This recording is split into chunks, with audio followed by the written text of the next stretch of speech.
Yuri Kulich, shorthanded. No, don't do this to me, game. Don't do this to me. No! Are you freaking kidding me? One eternity later. Intercepts it, and we already pulled a goal even though we were in the defensive zone still. Which might be the right move. Parrott! He scores! Oh my goodness! Oh my goodness, that's the goal of the century right there. We might be going to overtime here, and we might be in for a long overtime. Avery Parrott with his 12th goal. Derek Heath powers by, throws it to Claxton. Oh, front Jorgensen, a shot stop, rebound, scores! Derek Heath, he has not had a good playoffs, but he has forced a Game 7. Well, we are going to be going to the Stanley Cup Finals for another shot at Lord Stanley with a 3-1 win. We're 4 wins away from a Stanley Cup. Well, I guess there's some solace in the fact.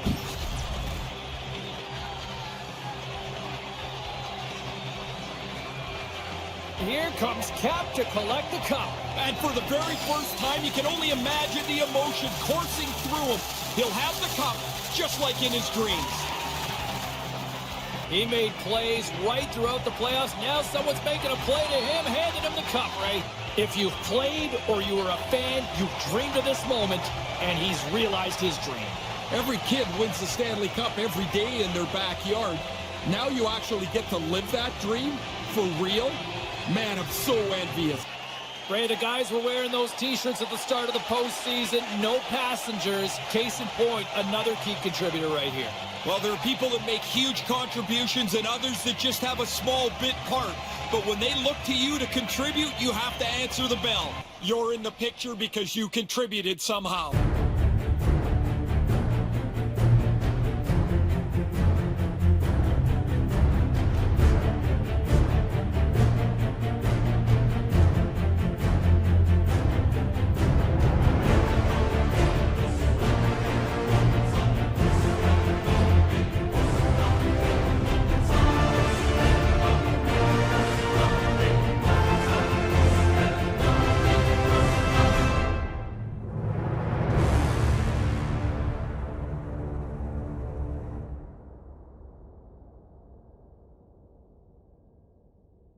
Yo, what's going on, snipers, and welcome back to our Anchorage Ice Tigers Draft to Glory franchise mode here in NHL 23. And yes, in last episode we finally won a Stanley Cup. I think I probably put like a little like montage thing at the beginning of this just for you guys to like kind of like experience that cup win again, because man, I am so happy with this team. Like literally, we kind of had like a lot of ups and downs over the last few years. Obviously, the biggest down I'd say was losing that Cup Finals to the New York Islanders. And then, luckily for us, after losing three big defensemen, Kolyman and Zikov and Harakala, those three guys, I thought we would win a cup with them, of course, because we had a really good defensive core when we lost in the finals that one time. And then we came into this year with a much worse defensive core in terms of overall rating, and we somehow won a Stanley Cup over a President's Trophy winning Buffalo Sabres team. But like, look at this defensive core, and if you guys remember, in its prime, our defensive core had, I think it was like 289s or something like that, and then we had an 86 in Harakala, and we also, I think, had another defender too that was like an 80-something as well. But our defensive core was much better when we had a chance to win against the Islanders, but we didn't win, and now we got rewarded for it because we have a very deep forward core, which might take a little bit of hits this offseason just because Farrell and Wong are pending UFAs, and we have a lot of RFAs still to get contracts for and all that type of thing. So this team might suffer some hits, which is really unfortunate, but it's kind of part of the business. So, but I don't think this team is going to win another Stanley Cup. I think we're more just going to be focused on wrapping up people's career, because we only have, I think, another 6 seasons left of this. So it's just going to be like finishing up like Jorgensen, maybe Parrott's career. Parrott might not even retire by the end of this franchise mode, who knows. But yeah, we have an interesting offseason ahead of us. Obviously, we want to maintain this roster as much as possible, so we'll definitely try and do that. But before we get into like the retirements and all that type of thing, because we have not actually even gotten to the retirements, I do have quite a few comments to go over, obviously, after winning a Stanley Cup.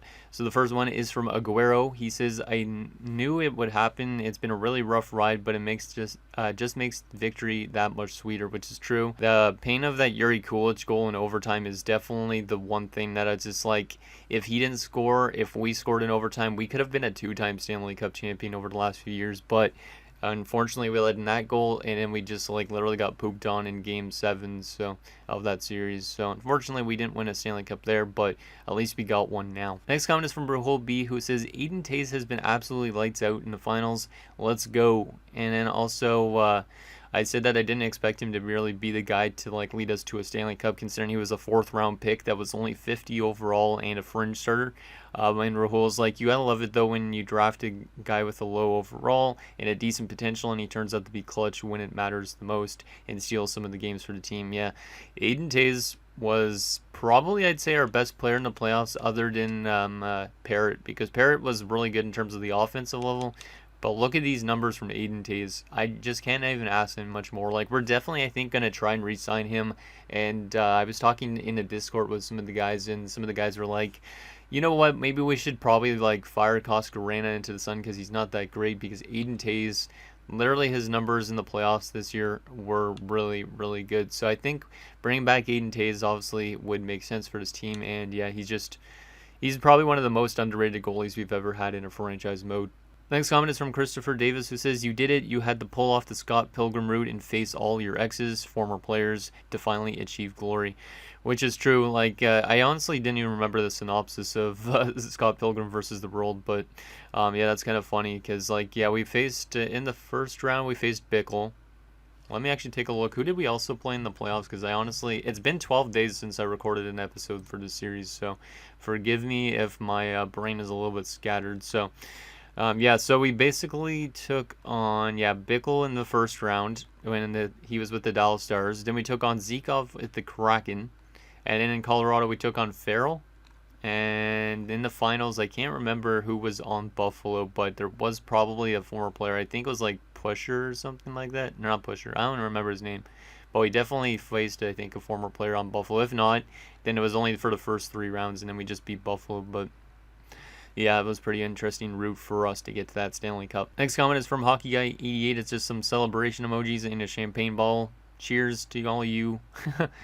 Great cup win for our team, and yeah, I'm so glad I could at least get you guys a Stanley Cup, because yeah, with the Draft to Glory team, you just never know if you're going to win a Stanley Cup or not, because you're going to be good during your prime, but you might not be good enough to win a Stanley Cup, and I honestly thought the window closed on us when we lost to the New York Islanders. Next comment is from Kaleri, who says, congrats, thank you. And the final 2 comments are from The Real Divinity, who says, finally, and Parrott ever looks like you as well. So apparently he thinks Avery Parrott looks like me, which is kind of funny. I think it's only the facial hair, really, because honestly, I think he's a ginger, if I'm not mistaken. Let's take a look at Avery Parrott, and you guys can say if he looks like me or not, considering you guys seen me in some videos.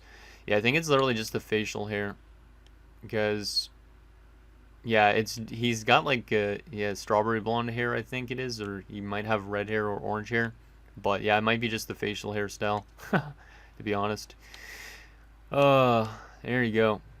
Okay, so that was the comments we got. Let's get into this offseason and see who ends up retiring. See if we end up losing Jorgensen yet, because Jorgensen is getting to the point where he is dropping off quite a bit.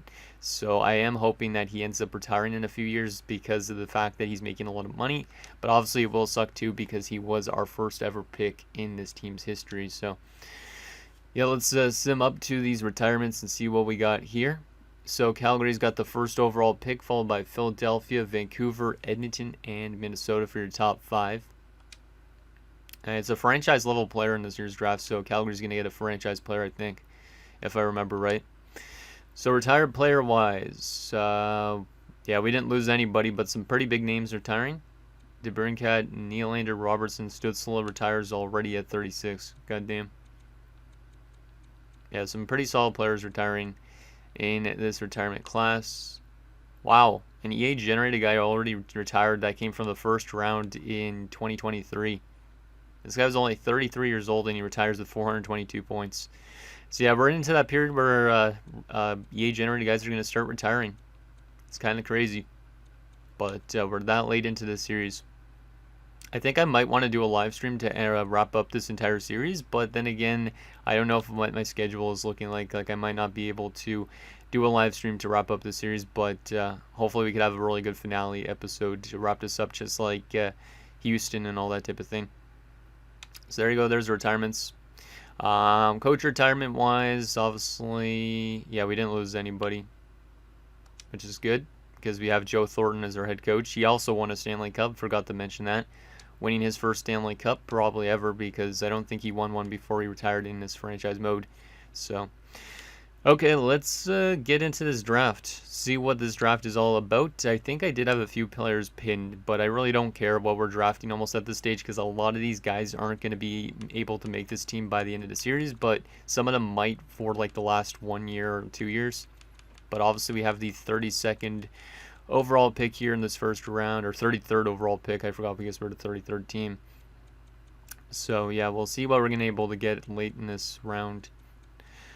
And hopefully we can find something, maybe at least, but I don't really care too much. Like I said, finding somebody to fill out a roster spot eventually down the road would be good, but it's kind of interesting because the person that won the Air Ross, the Casey Dawes guy, he was actually the franchise player that was drafted in the 2022 draft ahead of Jorgensen, who ended up going 4th overall. So, yeah, Casey Dawes is a very good player. I didn't realize that he was the player that went before him, but that's what he was. So, okay, let's take a look at these top 5 players of the draft. So, the Calgary Flames take the franchise level power forward. That's a really good pickup for them. Joel Lukowicz.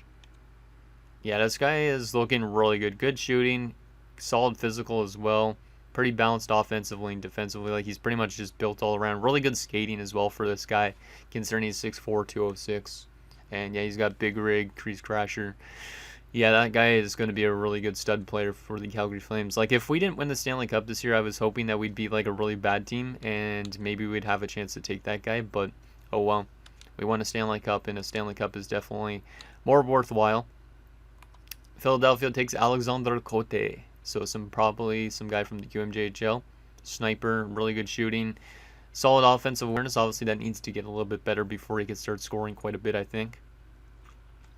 Yeah, that's a pretty solid pick. This guy's actually decently physical as well, in terms of like aggressiveness for a sniper. He kind of fits that Philadelphia type build, you know. Vancouver at number 3 is going to take Domingue, who's an 80 overall sniper. So quite a bit of guys that could shoot the puck here early on. There he is, Mitchell Domingue. So there's Vancouver. Edmonton at 4 is going to take Cheng, who's a high top 6. I don't know why the AI always takes a high top 6 over an elite player, but there is Carl Cheng, another sniper with not great shooting and not great awareness. That guy may not end up being that great of a player, like, unless he develops really well. But I honestly think that might be a really bad pick there for the Oilers. And Minnesota at number 5 is going to take Bathgate, who is an 80 overall sniper. Like, see, why don't you take this sniper? Like, they're literally both snipers, and you decide to choose a high top 6 over a medium elite. It just doesn't make sense. This guy also has much better shooting and offensive awarenesses and stuff like that. Like, I don't get why the AI does that. Like, a left winger is not as better than a right winger in a sense. Like, or, well, it doesn't really matter which side you're drafting. Like, you could put a left winger on the right side and he might be able to score goals. So I honestly don't understand Edmonton's pick here, but the game logic is pretty bad sometimes. So that is your top 5 of this year's draft. Let's sim up to our pick at 33 and see if we got any of our pinned guys still available, which I don't remember who I pinned. Oh yeah, that House guy. So this Loins guy would be good for a later round pick. We have House that we could draft around this point, or we have Sauer. So House, I'm leaning towards House because some of our defensemen might leave this offseason because of the fact that they might demand too much money. But we could also use somebody like Sauer because Reinhardt might be leaving this team too. I think I'm going to go with the defenseman. He's projected to go a little bit earlier. Yeah, he's probably better overall-wise as well because he's got more Bs and he's better physically. Yeah, I think I'm going to go with Martin House here. Get ourselves another defensive prospect because that way maybe this guy ends up making our defensive core if he develops quite well. So, Martin House, welcome aboard. Let's see how good you are. Damn, I hate that we're the last pick in the draft too because then we have to actually scroll back to find out how good our player was. 66 overall, defensive defenseman, not bad. And he has shutdown as an ability. That's actually not bad. Didn't expect him to have his own ability, or not his own ability, just an ability. Yeah, this guy's got really good defensive awareness and stuff like that. Obviously, he's not going to do much offensively, even though he has a good shot. But yeah, that defensive stats is looking pretty good. Obviously, once that awareness gets up to like an 85, he should be like a good shutdown defenseman. Hence the superstar ability. So there you go on Martin House. Is he AHL eligible out of curiosity? He is. I don't know if I'll sign him yet, but he could play in our AHL team already if we really wanted to. Obviously, we're going to be doing the entire offseason in this episode because we want to get back to another season simulation, but let's see what we got here. Kondratyk might be decent. Like, he's only a top 9 potential player, but he's a sniper. He's got good shooting, good puck skills, good senses, and it would probably take the guy that's a low elite next round. We also got Nesbitt, who looks pretty balanced, but he's not as good of a shooter as Kondratyk is. Yeah, I think I got to go with Kondratyk here. You know, there's a guy with the last name Avery, which is kind of funny. This guy might also be a good shooter, but yeah, let's go with Vojtech Kondratyk. And he's also AHL eligible if we wanted to sign him, but I don't think I'm going to be signing any of these guys right out of the gate. Maybe wait a year or so at least before signing them for our AHL affiliate. Man, this screen is so annoying having to go back multiple times. 63 overall. Not bad for a top 9. And yeah, he has some pretty good shooting categories. Almost 80s across the board. So if he gets that offensive awareness up there and that shooting to like at least like an 84, 85, he might end up being a solid player at the NHL level if he gets to that point. Which I don't know if he will with this team, but still.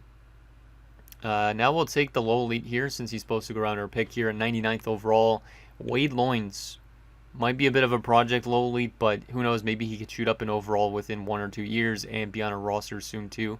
He's 19 years old, which is the only problem, but yeah, let's take Wade Loynes and see how good he is. God damn this screen.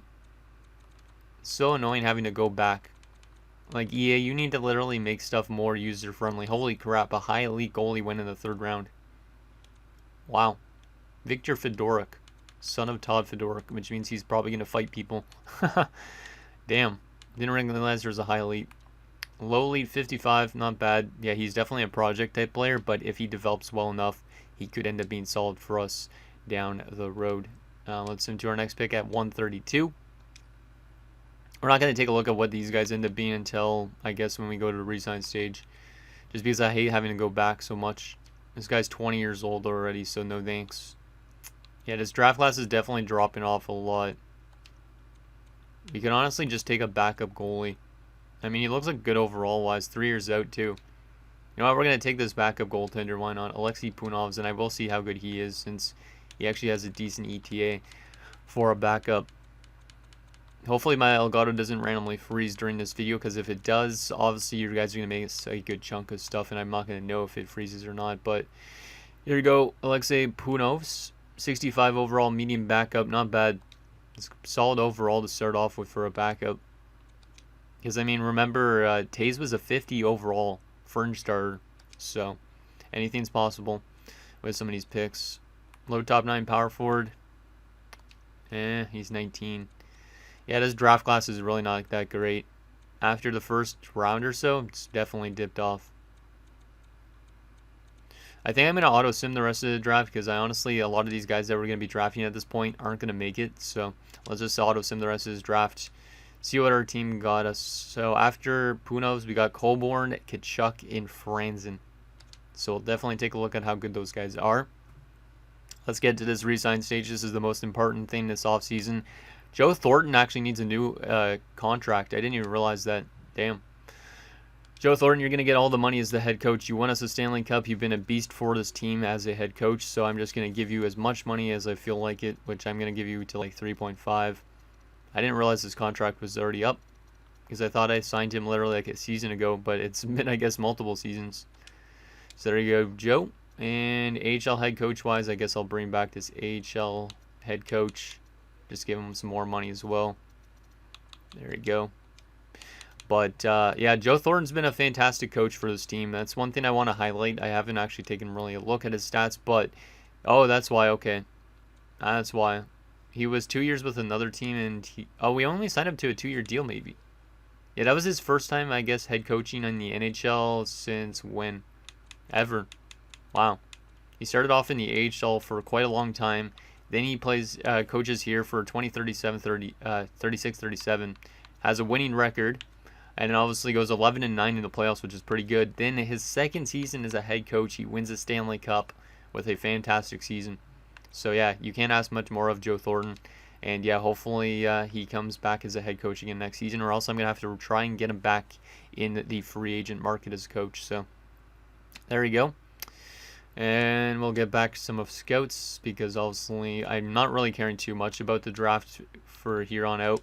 But obviously it'd be nice to get some solid players. But it's so annoying when you draft players really good like late into these franchise modes, and then you're not able to see anything of their career really other than like the rookie season, because the 25-year maximum, like, it really kind of sucks. Like, I wish the game would randomly just like simulate the rest of their careers or something like that and give you like a wrap up on their career, because it's just kind of annoying seeing like one season of their career only. Okay, re-sign stage. How much money do we got? 24 million. Oh boy, that is not a lot at all. That is not a lot at all, especially when like a lot of our RFAs are asking for a good amount of money.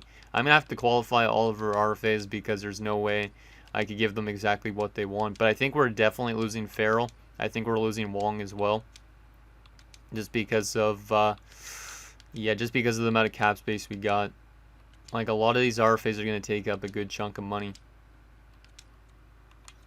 So I don't think I'm going to qualify Koskinen though, which might be a bit weird. But like I said, the Discord guys are saying, hey, maybe we should just run Aiden Tays, and we should run Novikov next year, because Novikov's been in the AHL for a few years, hasn't really developed much. So I think a year in the NHL definitely could do well for him. But yeah, Koskinen, oof, I don't know if I'm qualifying him. But yeah, $24 million, this would definitely be only enough to sign probably a lot of these RFAs. So I honestly don't know if we're going to be able to get a lot of these guys back. Let me let go of some of these prospects that aren't going to make it. Dalton's got medium top 4 potential, but he's already 21, so I am going to let go of him. There's just no way he's going to make the NHL level. We will sign Powell, though. 67 at 20, not bad. And then I will let go of a couple AHLers just to make some room, or one AHLer. And then these are our UFAs that we're probably going to lose the majority of them, because they're probably going to demand too much. Like, Eichel wants 2.5 as a 77, which, yeah, that's not great. We're going to have to look and see if he's there at the start of the season. So I have to write down all these names here, because we're going to have to look and see if these guys are available at the start of the season. Because obviously I would bring back some former players again, like Strachan. Kalinen's probably not coming back, because I don't think he's going to be a free agent at the start of the year, which is unfortunate. But yeah, I'm going to write down all these names down, because I don't think I'm going to offer any of them contracts, because I don't think there's a way I can really afford them all. And sorry, I just knocked something over, so maybe it made a loud noise. But I'm trying to write down these names the old school way. So Byron Farrell, because let's take a look at their asking price in a second, and I will show you guys how much they're asking for. But I'm pretty sure Wong and Farrell both want like around $7 million. And then, yeah, Kalinin is pretty expensive as well. Like, defensemen normally ask for quite a bit of money at some stages. So, yeah, more than likely we're going to end up losing quite a bit of players this offseason. But obviously I might sign these guys back up at the start of next season, because if they demand only like minimum wage or whatever it is, like $800K, you know, I could bring them back easily. And just right now, we have to prioritize those RFAs, because guys like Bobkov are the future of this team. And obviously, they're going to be important for the remaining years we have in this franchise mode. So, let's write down their names. So, those are all good. And yeah, I am going to give Aiden Tays a contract. Pusher's going to get an ELC. And yeah, I think we are going to be letting go of Koskinen. I think this is his last year as an RFA too, right?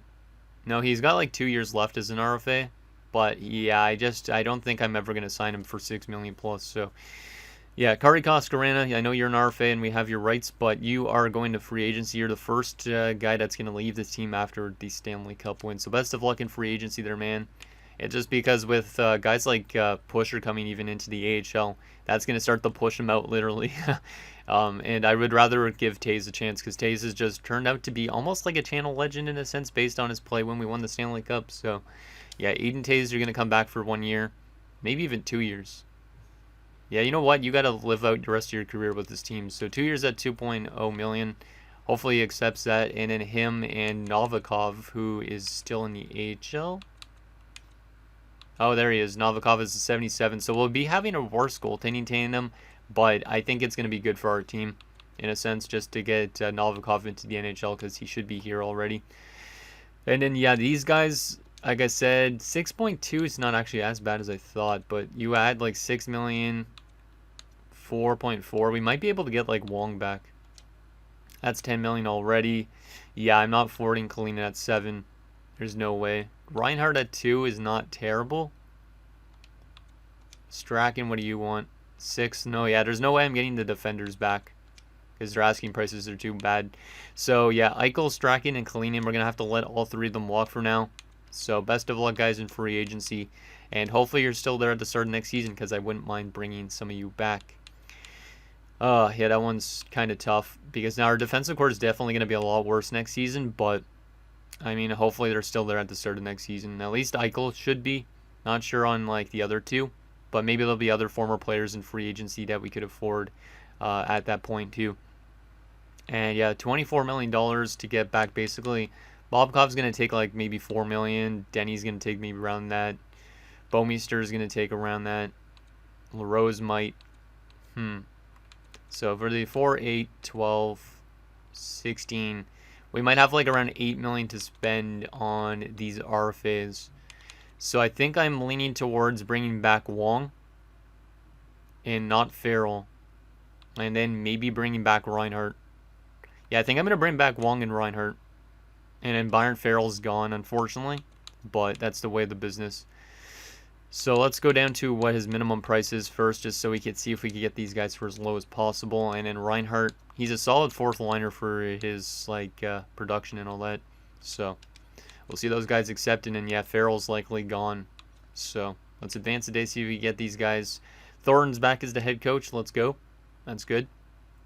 And the AHL head coach is back as well. Okay, now we got some scouts to deal with, which I don't really care about these scouts. So let's just go through this quickly. Okay, so the UFA is accepted and set for Taze. God damn it, Taze. Maybe he just doesn't want to commit for 2 years. So let's do a 1-year deal, but we'll bring him back next offseason again as well. Give him a little bit more money to hopefully accept. And he should accept. There you go. So yeah, Byron Farrell is pretty much the biggest casualty we're having this offseason. We have $17 million to get back all those RFAs, maybe sign some former players in free agency at the start of next season. But yeah, there's no way I could give him $6 million for Byron Farrell. So unfortunately, our former 3rd rounder, Byron Farrell, is going to be leaving the team. I should have probably done this with the other players that we let go of, but oh well. But there you go, Byron Farrell. Fantastic career for a former 3rd rounder. 222 points in 410 games, mostly assists actually, only 28 career goals. Damn. But but yeah, he's going to be leaving this team and finding a new home. He also actually got handed the Stanley Cup in the Stanley Cup celebration. 15 assists, had no goals in the playoffs. Only has 2 career playoff goals in 82 games. But yeah, best of luck in free agency there, Byron. And yeah, hopefully some of these guys are still there at the start of next season. We're definitely going to take a big hit this season. Like I said, this was probably our window of opportunity to win the Stanley Cup in. And now that the window, I think, is closed because of the fact we're going to be losing more players. Unless there's a lot of good former players in free agency. But we're not going to be bringing back any of the big fish this offseason. We're going to wait till the start of next season to sign anybody. So let's advance a few days here and get up to the start of the next season. Let me actually take a look at who's in free agency just to see if there's any former players first, though. Doesn't look like it. Yeah, I'm not seeing any former players right now. Hopefully none of our guys get qualified because that'd be kind of annoying. Yeah, we have like no former players in free agency, it looks like, really. Let me go to goalies as well. Koskaraina's trying to make $8 million. See, that's why I let him walk. He's just not going to be worth that type of money. And look who also is there in free agency. After 1 season in Washington, Sean Cox is headed to free agency as well. That's funny. He's only an 81. Not going to bring him back because, like I said, we're going to try relying on Taze as our starting goaltender next season. So, and then Novikov is the backup. And hopefully Novikov gets some good development in the NHL. But let's begin the sim up to next season. And we'll set up our lines. We'll take a look at free agency and see if there's any former players there. And yeah, it's going to be interesting to see what our roster looks like going into next season. A lot of our RFAs are accepting, which is always good. Hagos and whatnot, some of those guys that were on the cup-winning team. Jeffrey Bomeister has accepted. That's one of the bigger RFAs. Bobkov is still an RFA, so we'll give him what he wants right now, since we are in late August already. Let's see what he's asking for. We have 13 million in cap space, so we actually might be able to get more guys back. But we do have to give these guys like 2.7, 3.9, and what are you wanting? 1.8. Yeah, we're not going to have a whole lot of cap space to bring back former players, but we will have some cap space if there's some on the defensive front, because I think that's definitely where we're going to need to target if there is any former players. Because I probably could have brought back more of those players on our team. I could have brought back maybe Farrell in a sense, but I don't know. Our defensive core is not that great, so our defensive core is probably priority. Let's just leave the lines the way they are for a second here. And actually, let me take a look at our defensive core first, in a sense, and then we'll take a look at free agency again.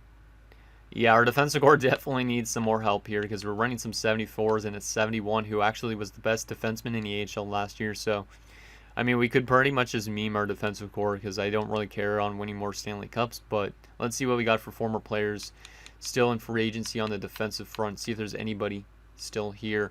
Hey, look who one of the guys is. Trey Farrell. Trey Farrell. 3.45. But Keegan Strachan is back there, and Keegan Strachan just won a Stanley Cup with us. So, yeah, Keegan Strachan, you're coming back on that 3.1. You're coming back on that 3.1. Any other former players like Eichel? If Eichel's there, I'm bringing back Eichel. Hopefully he doesn't want too much. Doesn't look like Eichel. Oh, Eichel is still there. Nice, and he only wants 1.025. We'll bring him back too. It gives us 2 more good defensemen. We may need a third, which I don't know if there's a third one here. Wasn't this Bomeister our former pick too, or no? He was. Yeah, we have 2 Bomeisters. I forgot. Yeah, so we could give this guy a contract if we want to make our defensive core better. He's really cheap.